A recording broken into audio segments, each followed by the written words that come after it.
जो शिक्षा क्रांति पंजाब ਦੇ ਵਿੱਚ ਪਿਛਲੇ 2 ਸਾਲ ਤੋਂ ਸ਼ੁਰੂ ਹੋਈ ਹੈ, ਸ਼ਾਨਦਾਰ classroom, laboratories, tennis, basketball, swimming pool, ground, वो सारे ਅਸੀਂ ਇੱਥੇ कर रहे हैं तो कामयाबी हो रही है। मुख्यमंत्री भगवंत सिंह मान के नेतृत्व वाली पंजाब सरकार शिक्षा के क्षेत्र में क्रांति कर रही है, तभी तो 10 लाख से अधिक छात्रों ने सरकारी स्कूलों में दाखिला लिया है। 118 स्कूल ऑफ एमिनेंस खोले गए हैं। स्मार्ट क्लासरूम, फ्री वाईफाई, आधुनिक लैब से स्कूलों को लैस किया गया है। अगर देखा जाए तो उस स्कूल की जो फैसिलिटीज थी और जो इस स्कूल में फैसिलिटीज है वो बहुत ही अच्छी तरह से प्रिपेयर की गई है, और जो प्राइवेट स्कूल से है उससे भी काफ़ी बेहतर हमें फैसिलिटी प्रोवाइड की जाती है। पुराने स्कूल से नए स्कूल में शिफ्ट हुए हमें बहुत अच्छा लग रहा है यहाँ पे, और यहाँ पे बहुत ज़्यादा फैसिलिटीज दी गई है, बिल्कुल एक प्राइवेट स्कूल की तरह दी गई है यहाँ पे फैसिलिटीज। मुख्यमंत्री भगवंत सिंह मान के नेतृत्व वाली पंजाब सरकार में जिस तरह से शिक्षा क्षेत्र में काम हो रहा है, उसमें बच्चों को अपना उज्जवल भविष्य साफ दिखाई दे रहा है। भारतीय वायुसेना के चीफ एपी सिंह ने तेजस लड़ाकू विमानों की स्लो डिलीवरी को लेकर चिंता जताई है। एक कार्यक्रम में भारतीय वायुसेना के प्रमुख ने कुछ इस अंदाज में बातें कही जिसकी कल्पना किसी ने नहीं की थी। भारतीय वायुसेना के चीफ ने तेजस की स्लो डिलीवरी का मुद्दा उठाते हुए ये साफ तौर पर कहा है कि हमें अपनी उत्पादन क्षमता को बढ़ाना ही होगा, वरना हम अपने प्लान में फेल हो जाएंगे। 21वें सुब्रतो मुखर्जी सेमिनार के दौरान उन्होंने ये बातें कही हैं। उन्होंने क्या कुछ कहा है, सबसे पहले आपको वो सुनवाते हैं।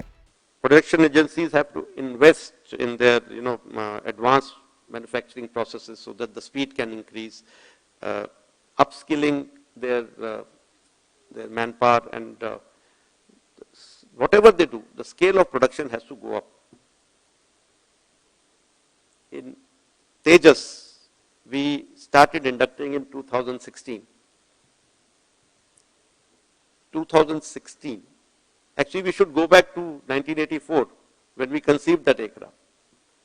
First aircraft flew in 2001, 17 years. Then the induction started another 15 years later, 2016. Today we are in 2024. I do not have the first 40 aircraft also. So this is the production capability. We need to do something. And I am very convinced that we need to get some private players in. We need to have competition. We need to have multiple sources available so that people are wary of losing their, orders, that we may not get the next order. Otherwise, things will not change.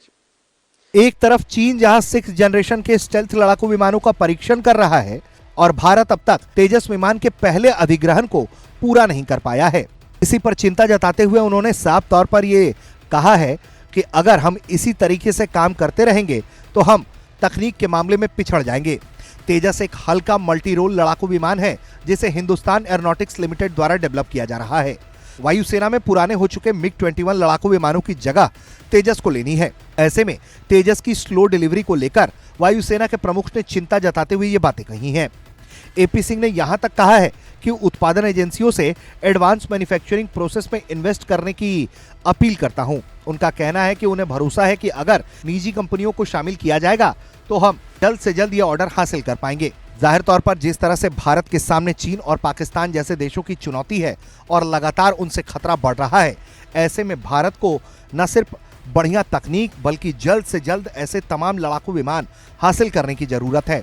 ऐसे में भारत के वायुसेना प्रमुख ने एक तरह से आईना दिखाने का काम किया है कि हमें सिर्फ नई तकनीक पर काम नहीं करना है बल्कि अपनी मैन्युफैक्चरिंग गति को भी जल्द से जल्द तेजी से बढ़ाना चाहिए।